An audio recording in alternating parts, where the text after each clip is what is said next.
UDIMA, Universidad a Distancia de Madrid, la universidad cercana. Hola, bienvenidos a esta clase de anatomía del encéfalo. Mi nombre es Laura Alonso y soy la profesora responsable de la asignatura de neurociencia. En la sesión de hoy vamos a hablar de la anatomía del sistema nervioso central, más concretamente del encéfalo. El objetivo es que aprendáis a localizar las principales estructuras que forman parte del sistema nervioso central, así como las funciones más importantes de cada una de ellas.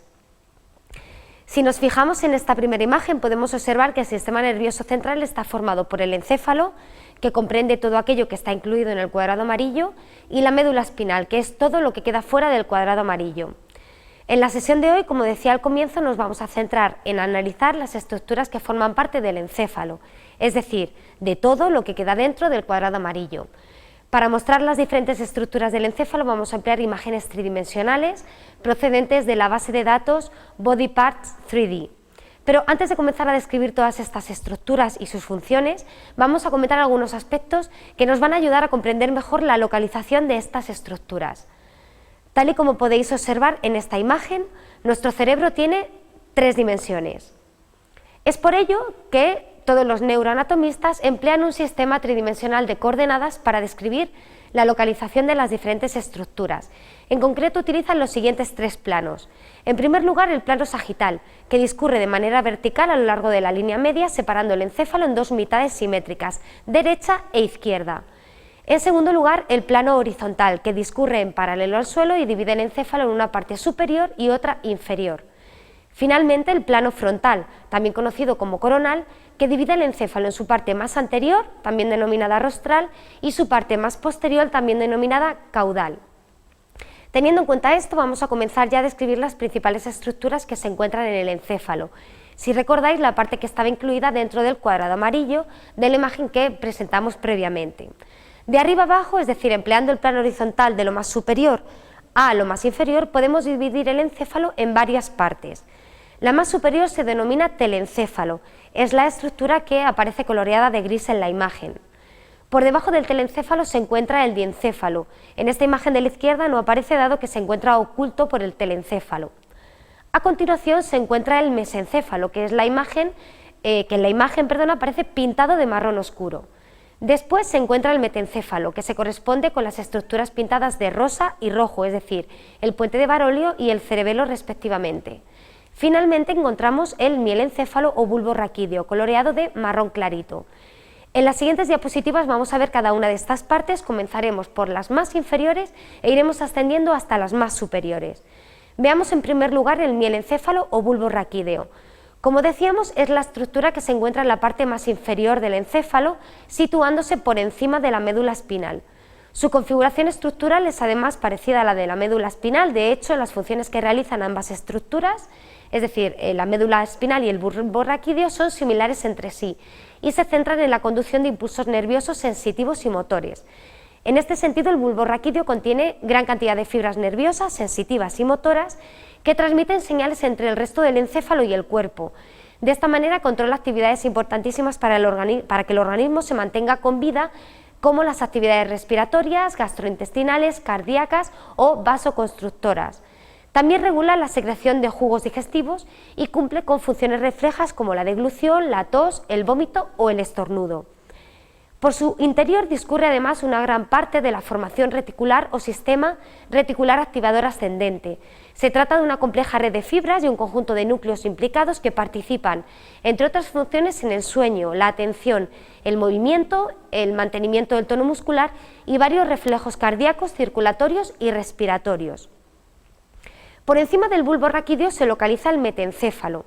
Además de albergar también parte de la formación reticular que acabamos de describir, cuenta con 2 estructuras. Una de ellas es la protuberancia o puente de Barolio, que se sitúa inmediatamente por encima del bulbo raquídeo y es una masa de fibras que conectan ambos lados del cerebro, además de unas partes del cerebro con otras. Participa en funciones sensoriales y motoras como los movimientos oculares, las expresiones faciales o los ritmos de sueño y vigilia. Otra parte es el cerebelo, que se sitúa por detrás de la protuberancia y se encarga de controlar las órdenes que la corteza cerebral envía al aparato locomotor a través de las vías motoras. Cuando se produce una lesión en el cerebelo aparecen desórdenes motores relacionados con la ejecución de los movimientos o el mantenimiento del equilibrio y la postura.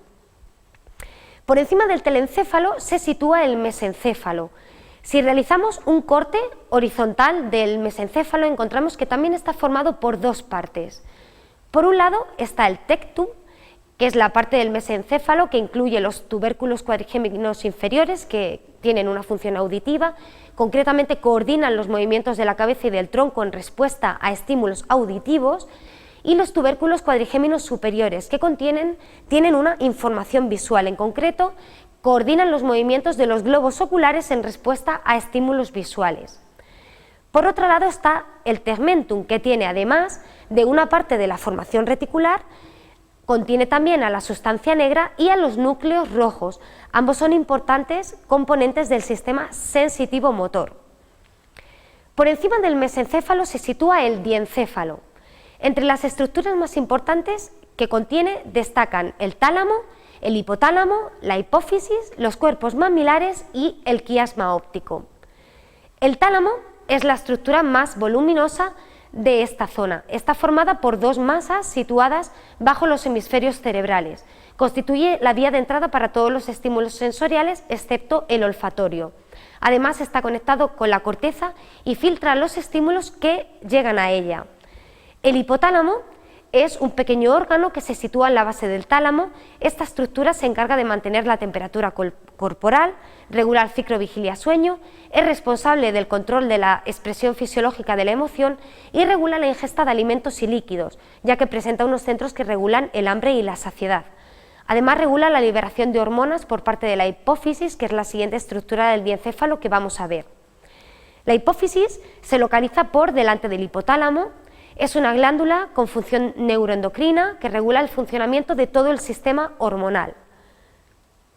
Los cuerpos mamilares, también llamados tubérculos mamilares, son dos esferas grises encargadas de la recepción de los impulsos nerviosos de la amígdala y el hipocampo y del envío de estos impulsos hacia el tálamo. Se sabe que participan también en los procesos de memoria. Finalmente, el quiasma óptico es la parte del diencéfalo donde se cruzan las fibras de los nervios ópticos. A partir de este entrecruzamiento, la mitad de las fibras procedentes del nervio óptico derecho pasan al lado izquierdo y viceversa. En esta imagen, que se corresponde con un corte sagital del encéfalo, podemos ver estas estructuras que estamos comentando. Nos podemos fijar, en primer lugar, en el tálamo, la estructura más voluminosa del diencéfalo. En la base del tálamo se localiza el hipotálamo y justo por debajo del hipotálamo la hipófisis. Además podemos apreciar los cuerpos mamilares y el quiasma óptico. Finalmente vamos a describir el telencéfalo.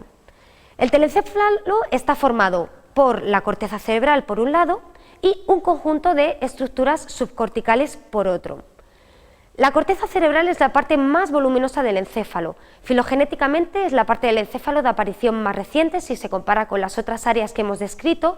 Se trata de una fina lámina de neuronas interconectadas que recubre los hemisferios cerebrales. En ella podemos observar un conjunto de prominencias y surcos o cisuras que proporcionan a la corteza su característica apariencia en forma de pliegues.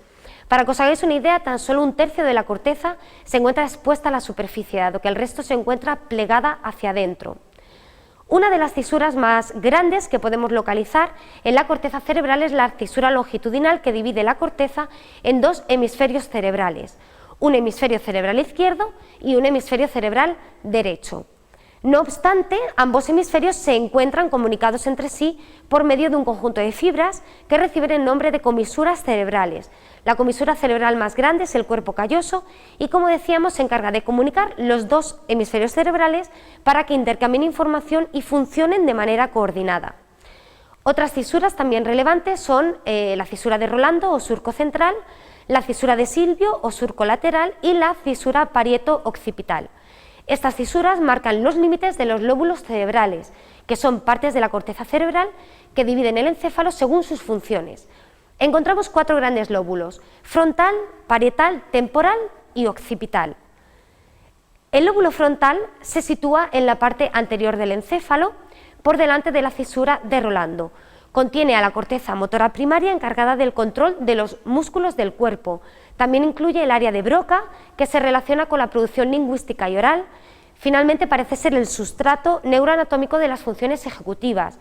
Estas son un conjunto de habilidades cognitivas que permiten la anticipación y el establecimiento de metas, la formación de planes o el inicio de actividades, la autorregulación de tareas o la habilidad para llevarlas a cabo de manera eficiente, entre otras. El lóbulo parietal, por su parte, se encuentra por detrás de la cisura de Rolando y por encima de la cisura de Silvio. Contiene la corteza somatosensorial primaria, encargada de las percepciones sensoriales como la sensibilidad, el tacto, la percepción, la presión, la temperatura o el dolor. Por su parte, el lóbulo temporal se localiza frente al lóbulo occipital, por debajo y detrás de la cisura de Silvio. Contiene neuronas relacionadas con la comprensión del lenguaje. También desempeña un papel importante en tareas visuales complejas, como el reconocimiento de caras. Además, incluye un conjunto de estructuras que parecen ser básicas para los procesos de aprendizaje y memoria, como el hipocampo. Finalmente, el lóbulo occipital se encuentra ubicado en la parte posterior del cerebro. Contiene la corteza motora primaria, encargada de procesar los estímulos visuales que llegan de la retina. Como decíamos anteriormente, el telencéfalo está formado por la corteza cerebral y un conjunto de estructuras subcorticales, es decir, que se encuentran por debajo de dicha corteza cerebral. Veamos cuáles son las estructuras subcorticales más importantes. Por un lado tenemos el sistema límbico y por otro tenemos los ganglios basales. El sistema límbico es un conjunto de estructuras que se encuentran en el limbo de los dos hemisferios, de ahí su nombre. Se trata de una de las partes más antiguas del cerebro, tanto en términos filogenéticos como ontogenéticos. Se encuentran rodeando al tálamo, con el que establecen múltiples conexiones. La función del sistema límbico es la regulación de las respuestas emocionales y en los procesos de aprendizaje y memoria. Además de algunas estructuras que ya hemos mencionado en esta presentación, como los cuerpos mamilares o el hipocampo, existen otras estructuras que también forman parte de este sistema. En primer lugar se encuentra la amígdala. Se trata de una masa con forma y tamaño de 2 almendras que se sitúan a ambos lados del tálamo, en el extremo inferior del hipocampo. Se relacionan con el procesamiento y almacenamiento de estímulos emocionales. En segundo lugar, el hipocampo. Se trata de 2 estructuras en forma de cuernos que describen una curva desde el hipotálamo hasta la amígdala. Se ha relacionado con los procesos de memoria a largo plazo. En tercer lugar, tenemos el fórnix, también llamado trígono cerebral. Se trata de un conjunto de haces nerviosos en forma de C que transmiten señales desde el hipocampo hasta el hipotálamo y desde un hemisferio a otro, participando en la unión de todas las estructuras del sistema límbico de ambos hemisferios. En cuarto lugar, tenemos la corteza cingulada. Se trata de parte de la corteza cerebral que se encuentra cercana al sistema límbico. Parece estar implicada en la formación de respuestas emocionales, en el aprendizaje y la memoria. Finalmente tenemos el septum pellucidum. Se encuentra situado entre el fórnix y el cuerpo calloso y está encargado de facilitar la integración y sincronización sensorial, es decir, determinar cómo nuestro cuerpo procesa la información que recibimos de nuestros sentidos y cómo actuamos en consecuencia.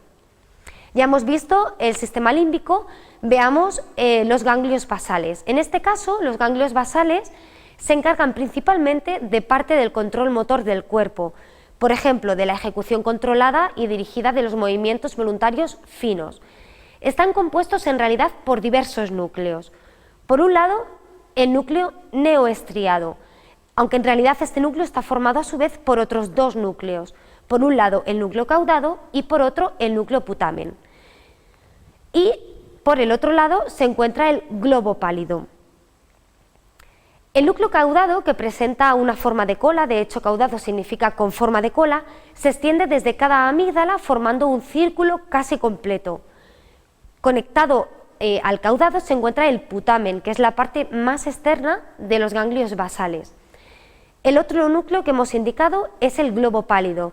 Este núcleo se encuentra situado entre el putamen y el tálamo. Al igual que el caudamen y el putamen formaban el núcleo neoestriado, la unión del putamen con el globo pálido forman el núcleo lenticular. Y esta es la última estructura del encéfalo que vamos a comentar. Existen muchas otras estructuras, pero el objetivo de la sesión de hoy es que aprendáis a localizar y conozcáis la función de algunas de las estructuras más importantes del encéfalo. Espero que esta clase de hoy os haya servido de ayuda. Un saludo a todos y muchísimas gracias por vuestra atención.